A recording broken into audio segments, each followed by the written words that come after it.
Au moment où la tempête tropicale Isaac menace les États-Unis, un duel à distance s'installe entre Obama devant les étudiants à l'université d'Iowa et Romney qui prépare le congrès républicain à Tampa en Floride.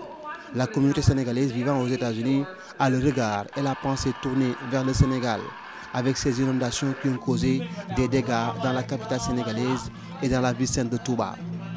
De l'universitaire aux commerçants, en passant par le simple citoyen émigré au pays de l'oncle Sam, les eaux de pluie troublent le sommeil de nos compatriotes qui compatissent. Les inondations relèvent de la volonté divine et tout Sénégalais doit réfléchir pour qu'on puisse y remédier.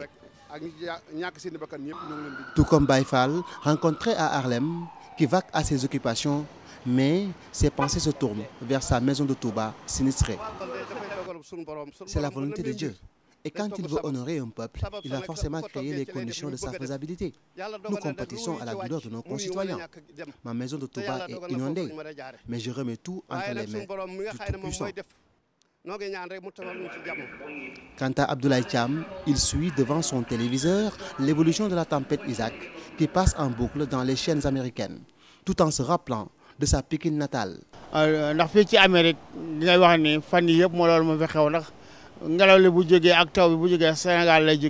y a pire aux États-Unis, comme vous l'avez vu à la télévision.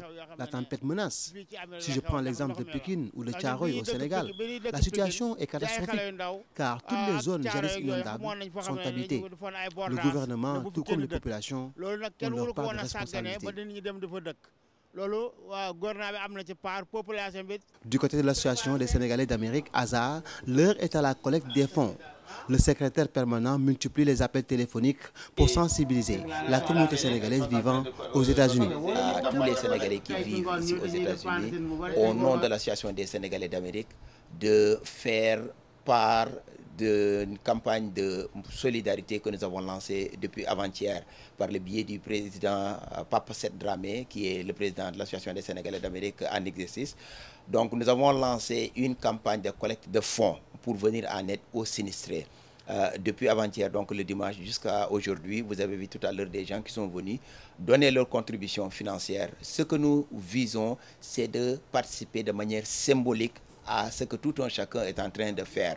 Donc, essayer d'assister ces Sénégalais. Un appel certainement entendu par Matar Fall, qui est venu donner sa contribution à la collecte de fonds pour aider les sinistrés au Sénégal. Nous appelons toute la communauté sénégalaise de la diaspora à contribuer à cet effort de solidarité. Trouvé à l'Université de Columbia à New York, le professeur Souleymane Bachir Diagne n'a pas manqué de consacrer un laps de temps de réflexion philosophique sur le drame causé par les inondations. C'est donc le moment de réfléchir à des solutions qui seraient des solutions durables, qui empêcheraient ce genre de tragédie d'avoir dans l'avenir cette ampleur-là.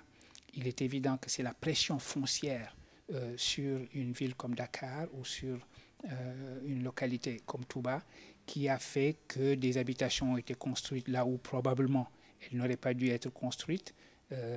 Et c'est donc le moment de voir toutes les solutions techniques qui s'imposent. Nous sommes tous, évidemment, surtout nous autres Sénégalais à l'étranger qui sommes loin du pays, nous sommes tous à l'écoute de ce qui se passe, nous sommes tous attentifs aux informations qui peuvent nous venir et évidemment, nous partageons la peine de nos compatriotes. Loin du Sénégal physiquement, mais le cœur est si proche, battant au rythme de la psychose causée par ces eaux qui entrent le sommeil de nos concitoyens.